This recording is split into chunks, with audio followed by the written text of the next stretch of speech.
మనం చూస్తున్నాం అల్లు అర్జున్ నివాసం దగ్గర ఆయన చిక్కడపల్లి పోలీస్ స్టేషన్ కి వెళ్ళడానికి వెహికల్ కూడా రెడీ చేసి పెట్టారు. 11 గంటలకి ఆయన పోలీసుల ముందు విచారణకు హాజరు కాబోతున్నారు. ఆయనతో పాటు ఆయన అడ్వకేట్ అశోక్ రెడ్డి అలాగే కుటుంబ సభ్యులు కూడా వెళ్లే అవకాశం ఉన్నట్లుగా తెలుస్తోంది. మనం చూడొచ్చు అల్లు అర్జున్ నివాసం నుంచి క్యాంప్ 1 క్యాంప్ 2 దృశ్యాలు, లైవ్ దృశ్యాలవి.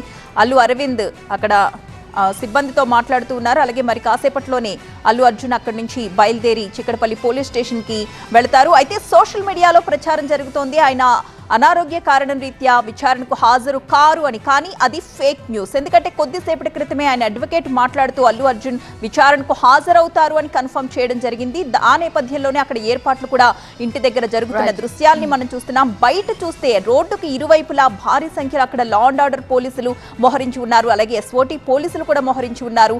అభిమానుల హడావిడికి మాత్రం అక్కడ ఎక్కడ కూడా కనిపించట్లేదు. పూర్తి బందోబస్తు నడుమ అల్లు అర్జున్ నివాసం కనిపిస్తోంది. ఆయన వెళ్లే మార్గం అల్లు అరవింద్ బన్నీవాస్ తో మాట్లాడుతున్న దృశ్యం చూస్తున్నాం. బన్నీవాసు పేరు మొదటి నుంచి చెప్తూ వచ్చారు. సో ఒకసారి ఈవెన్ తన వరకు వచ్చిన ఇన్ఫర్మేషన్ కావచ్చు, అవన్నీ కూడా మొదటి నుంచి చూస్తున్న వ్యక్తిగా మరి మాట్లాడుతూ వచ్చాం. సో వెనక అల్లు అరవింద్ బహుశా బన్నీవాస్ కూడా వెళ్ళే అవకాశం అయితే మనకు కనిపిస్తోంది. అయితే ఇక్కడ మనం however the investigation officer is directed to proceed with investigation అంటూ మనకు ఒకటి కనిపిస్తోంది. సూపరింటెండెంట్కి హైకోర్టు ఆర్డర్ కాపీ ఏదైతే ఉందో the petitioner accused number 11 shall cooperate అంటూ మనకు అక్కడ మెన్షన్ చేసి కనిపిస్తోంది with the investigation and he shall not make any attempt to interfere with the ongoing proceedings అంటూ కూడా మనం చూస్తే ongoing investigation or with the witnesses or any manner అంటూ మనకు కనిపిస్తుంది. ఇది హైకోర్టు ఇచ్చిన ఆర్డర్. సో అల్లు అర్జున్కి ఇచ్చిన నోటీస్ కాపీ కూడా టీవీ9 చేతిలో ఉంది. అది కూడా మీకు చూపిస్తున్నాం.